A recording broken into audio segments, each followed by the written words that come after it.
آج کل چونکہ ہماری قوم میں ایک نعرہ یہ بھی لگنے لگا کہ فلاں چیز کا دین سے کوئی تعلق نہیں، وہ تو بزرگوں کے بنائے ہوئے رسم و رواج ہے۔ اچھا، اس میں کئی جگہ پہ بات صحیح بھی ہوتی، وہ بزرگوں کے رسم و رواج ہوتے ہیں، لیکن ایسا بھی نہیں ہے کہ بزرگوں کے رسم و رواج غلط ہیں، بلکہ جتنا میں غور کرتا ہوں ہمارے بزرگوں کے قائم کیے ہوئے 90% رسم و رواج بہت اچھے، وہی مختلف اسلامی احکامات کو ایک سسٹم میں لائے۔ اب جیسے دنیا کی بعض مساجد میں یہ دستور ہے کہ نماز ختم ہونے کے بعد جتنے نمازی ہیں سب وہ ایک دوسرے سے مصافحہ کرتے ہیں، یہ چیز آپ کو حتیٰ معصومین کے حرم میں بھی نظر نہیں آئے گی۔ یہ ہمارے یہاں کا انڈیا اور پاکستان کے یا ایسٹ افریقہ کے کچھ علاقوں کا رواج ہے، لیکن ایک اچھا رواج ہے۔ مصافحے کے ثواب کو ایک سسٹم میں ڈھالا گیا۔ تو اول تو یہ جملہ کہ فلاں چیز تو بھئی وہ بزرگوں کا رسم و رواج ہے، یہ جملہ جو ہے یہ بھی اپنی جگہ پہ اچھا جملہ نہیں، بہت سارے رسم و رواج بہت ٹھیک بھی۔ اب جیسے ابھی امام مظلوم کا اربعین ہوا، تو اب ہمارے یہاں جو سسٹم ہے کسی مرنے والے کو یاد کرنے کا، اس میں مرنے کے بعد سوئم ہوتا ہے، اس کا ذکر ہے بعض روایتوں میں کہ 3 دن مرنے والے کے لیے قبر میں جو ہیں، پھر 10واں ہوتا ہے، پھر 20واں ہوتا ہے، پھر 30واں ہوتا ہے۔ یہ چیزیں شاید روایت میں کہیں پر بھی نہ ہو، لیکن ایک ایصال ثواب ہے، اور اس کو ایک سسٹم میں لانے کے لیے یہ مرنے والے کو یاد تو کرنا ہے، ثواب تو پہنچانا ہے۔ اسلام کہتا ہے جب چاہے اس کو یاد کرو اور ثواب پہنچاؤ، شروع کے دنوں میں زیادہ اس کی یاد ہوگی تو زیادہ ثواب پہنچاؤ، لیکن ایک سسٹم بن گیا کہ 10ویں دن، 20ویں دن، 30ویں دن یاد کیا۔ تو چاہے ہم اس کو بزرگوں کا رواج کہیں، لیکن چیز بنیادی طور پہ اسلام کی ہے، اس کو ایک سسٹم کے اندر لے کر آ گئے۔ لیکن بعض رواج ایسے ہوتے ہیں بزرگوں کے جو دور دور تک جس کا دین سے تعلق نہیں ہوتا، بلکہ جس علاقے میں آدمی رہتا ہے کچھ وہاں کے کلچر کا اثر ہوتا ہے، اور کچھ پرانی خاندانی باتیں ہوتی ہیں کہ بس اسی کے اوپر جم جاتے ہیں اور اڑ جاتے ہیں۔ اب یہ ایک بہت مختلف موضوع ہونے جا رہا ہے، گرچہ سیرت رسول سے یہ موضوع الگ نہیں۔ پیغمبر کو جو ٹف ٹائم مکے میں تبلیغ دین کے شروع میں تھا وہ یہی تھا، جملہ یہ ہوتا تھا کہ الفینا ابانا، ہم نے تو اپنے بزرگوں کو اس طریقے پہ پایا، اور آئے محمد صلی اللہ علیہ وسلم تم ایک دوسرا طریقہ بتا رہے۔ تو یہ سیرت رسول سے یہ بات مختلف نہیں ہے کہ رسم و رواج جب جڑ پکڑ جاتے ہیں تو پھر آدمی صحیح اور غلط کا خیال نہیں کرتا۔ اور چونکہ جو ٹف ٹائم پیغمبر کو تبلیغ کے شروع کے مرحلے میں دیکھنا پڑا، کل کی مجلس میں نے پیغمبر کی زندگی کے آخری واقعات کو بیان کیا تھا نا، جب پیغمبر کے چہرے پہ مسکراہٹ آ گئی، وَأَمَّا بِنِعْمَتِ رَبِّكَ فَحَدِّثْ، اپنے رب کی نعمت کو بیان کرو لوگوں کے سامنے۔ تو جو پیغمبر 23 سال کی محنت کے بعد ایک نتیجہ دیکھا کہ مسجد بھری ہوئی ہے لوگوں سے، لیکن شروع کا ٹائم کتنا ٹف ٹائم تھا۔ ایسا ہی ماحول زمانے کے امام کو بھی ملے گا اپنے ظہور کے بعد۔ میں نے کہا نا کہ پہلے سے میرے ذہن میں تھا کہ کچھ چیزیں میں امام زمانہ کے حوالے سے عرض کروں گا، لیکن پورا عشرہ آپ نے سن لیا، تو اب مجھے فی الحال مناسب محسوس نہیں ہو رہا، لیکن کم از کم یہ بات ہے زمانے کے امام آئیں گے تو ان کو بھی اس قسم کا ٹف ٹائم ملے گا۔ یہ جو غلط باتیں ہمارے معاشرے میں رائج ہو چکی ہوں گی، ان کو جڑ سے اکھاڑ پھینکنا یہ ایک بڑا مسئلہ بنے گا۔ بس اتنا ہی ایک جملہ مجھے امام زمانہ کے حوالے سے عرض کرنا۔ یہاں پہ میں صرف ایک جملہ بڑھا دیتا ہوں جب کبھی اس عنوان پہ بات ہوتی ہے، کہ ہاں ایک تھوڑے سے فرق کے ساتھ، اور شاید یہ بہت بڑا فرق ہے، کہ پیغمبر کو اپنی تبلیغ کے شروع میں یہ جو ایک ٹف ٹائم کا سامنا کرنا پڑا کہ جو رواج معاشرے میں آ چکے تھے، سماج میں آ چکے تھے، جس طرح سے لوگ زندگی گزار رہے تھے، بزرگوں کو دیکھا تھا، وہ طریقے بدلنا ان کو بہت مشکل لگ رہا تھا، بلکہ ان کی عقل میں نہیں آ رہا تھا، چاہے وہ اتنا ہی بےہودہ طریقہ کیوں نہ ہو کہ وہ خانہ کعبہ کا طواف کرتے تھے پورے کپڑے اتار کے، چاہے مرد ہو چاہے عورتیں، سوائے ان لوگوں کے جنہیں قریش کی جانب سے لباس مل جائے، قریش ہیں کعبے کے متولی، وہ جس کو لباس دے، بہت لمبی بات ہو جائے گی، میں ادھر جانا نہیں چاہتا، لیکن ایک عام طواف کرنے والا جب مکے میں آتا ہے تو اس کو اپنے جسم سے سارے کپڑے اتار کے طواف کرنا ہوتا، چاہے مرد ہو چاہے عورت، ایک ہی خاندان کے افراد. لیکن ایسے خلاف عقل و بیہودہ رواج پر بھی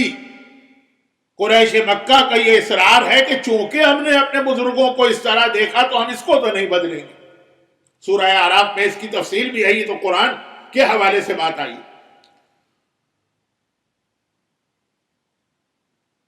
اور جیسے مثلا ایک زمانے تک ہمارے یہاں رواج تھا، اب تو خیر یہ بات ختم ہو گئی، کہ پردے دار اور بچیاں بھی شادی ہوتی تھی، اس کے بعد ایک رسم ہوتی تھی منہ دکھائی کی. اب تو خیر کیا منہ دکھائی کی رسم ہوگی، منہ تو اس کا دیکھا جائے جس کا اس سے پہلے کبھی نہ دیکھا، جس کے منہ کو ساری دنیا دیکھ رہی. لیکن مثلا ایک رسم ہوتی تھی، اور اس وقت کا جو ایک حجاب کا ماحول تھا اس کے اعتبار سے یہ خاصی بہودہ چیز نظر آتی تھی. لیکن نہیں، یہ رسم ہونا ضروری ہے ورنہ خاندان کے بڑے ناراض ہو جائیں گے.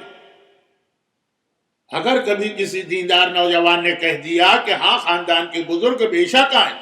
لیکن خالو کو میں اجازت نہیں دے رہا ہوں کیونکہ وہ نامحرم ہے، پھوپھا کو اجازت نہیں دے رہا ہوں کیونکہ وہ نامحرم ہے، تو اب خاندان میں جھگڑے شروع ہو کہ واہ یہ کون نیا بچہ پیدا ہو گیا. آج تک ہمارے یہاں یہ رسم رہی ہے، اس سے پہلے بھی بہت سارے نمازی پرہیزگار لوگ گزرے، وہ تو کوئی نہ بولے، یہ تم بولنے والے کہاں سے آ گئے. یہ رسم و رواج کی طاقت میں بتا رہا. اور اسی میں یہ عرض کر دوں کہ اب یہ منہ دکھائی وغیرہ کی مثال دینا تو خود اس بات کی دلیل ہے کہ مولانا آپ بہت پرانے لگ رہے ہیں، کوئی حضرت نوح کے زمانے کے. آج کے جو نوجوان خطیب آ رہے ہیں وہ تو کبھی یہ مثال نہیں دیں گے. لیکن مثلا آج بھی ہمارے یہاں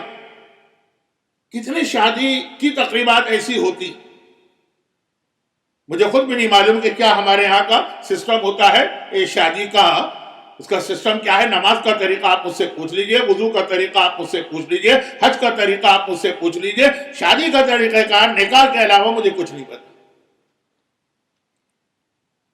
بری پہلے جاتی ہے کہ ساچک پہلے جاتی ہے کہ مہندی پہلے ہوتی ہے کہ وہ چوتھی پہلے ہوتی ہے کہ ولیمہ کس طرح ہوتا ہے، یہ کچھ نہیں پتا مجھے.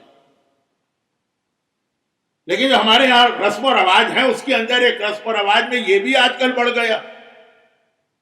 کہ جی دونوں خاندان کی بچیاں بچوں کے ساتھ مل کر، یہ بچہ بچی تو میں ذرا احترام میں کہہ رہا ہوں ورنہ وہ 18-20 سال کے نوجوان ہوتے ہیں، گانوں کے مقابلے ہوں گے، ڈانس کے مقابلے ہوں گے، ایسی بچیاں کہ عام زندگی میں ہم تصور نہیں کر سکتے. لیکن وہ بھائی کی شادی ہے تو بیگانی شادی میں عبداللہ دیوانے ہو تو بیگانی شادی نہیں ہے، لیکن بیگانی شادی میں بھی دیوانی ہو جاتی، جو عام حالات میں شاید اس کو اچھا بھی نہ سمجھے. کیوں؟ رسم و رواج بڑی طاقت ہوتی.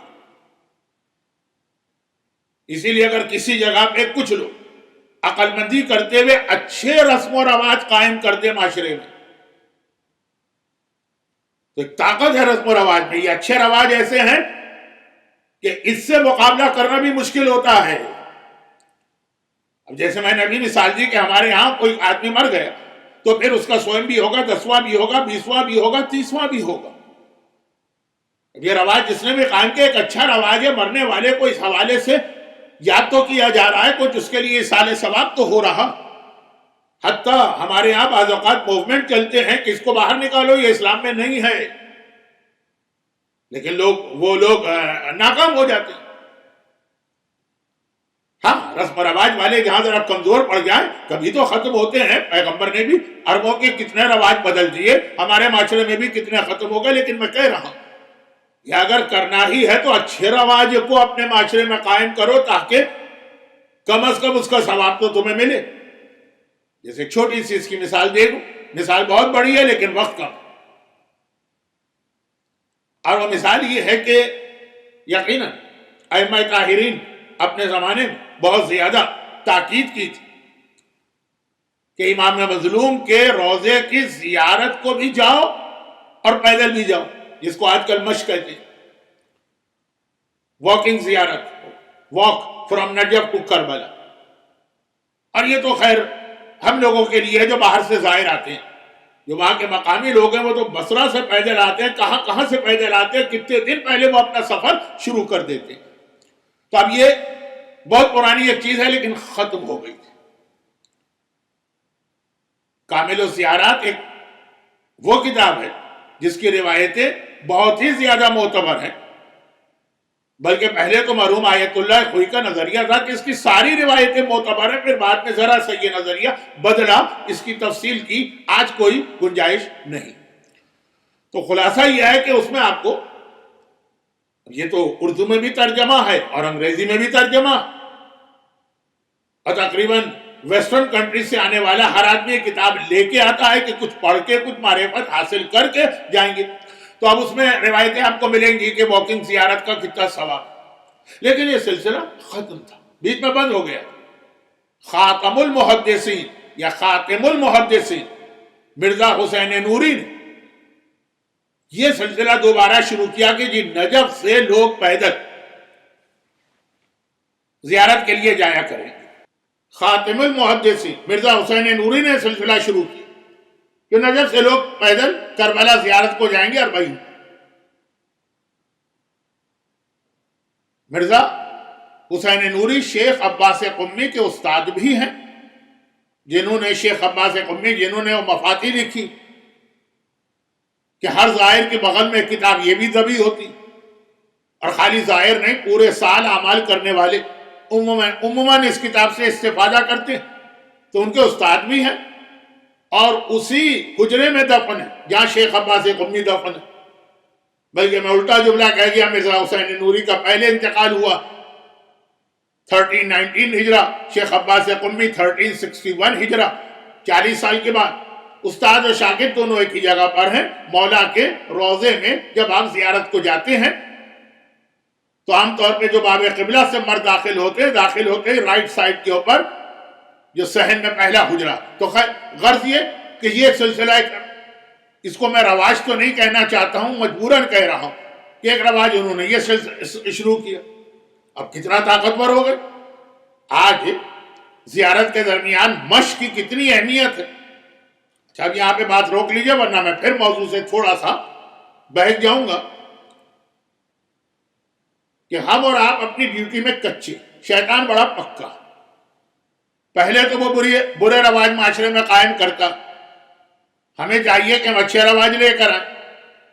اور اگر ہم کبھی لے کر بھی آ جاتے ہیں تو اس میں بھی شیطان اندر انٹرفیئر کر کے اچھی چیز کو پورا ختم نہ کر سکے تو اندر سے اتنا چینج کر دیتا کہ اچھائی میں برائی آہستہ آہستہ پینیٹریٹ ہو کے داخل ہو کے اینڈ میں جا کے اس کو ختم، اس کو برا بنا دیتی۔ تو خیر اب یہ موضوع کہیں اور چلا جائے گا۔ تو بات کہاں سے چل رہی تھی کہ پیغمبر کو رواج،